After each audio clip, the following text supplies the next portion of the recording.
It's very cold out today. How cold, you ask? Well, I'm glad you asked. You see, it's colder than a witch's tit outside.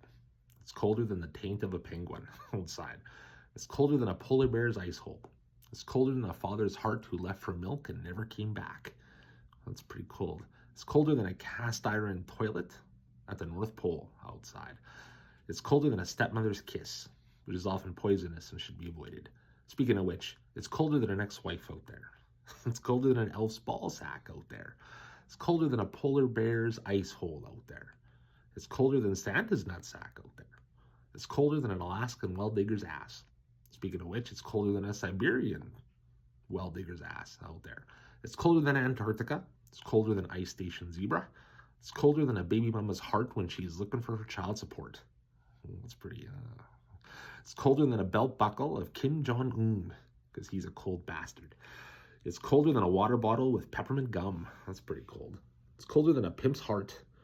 It's colder than a county jail. It's colder than a kangaroo eating ice cream cone in an igloo. I don't like to see that. It's colder than that broccoli in the back of your freezer. It's colder than a breakup text outside. It's colder than Yeti's titties outside. That's pretty cold. It's colder than that sack in an ice ball bath today. It's colder than a nitrous tank out there today. And it's colder than a freezer out there. Well, I got one more. It's colder than calling your girlfriend Sandra when her name is Brenda. That's pretty cold. All right. Take care and stay warm, and let me know what your best cold joke is. Let's keep her going, everyone.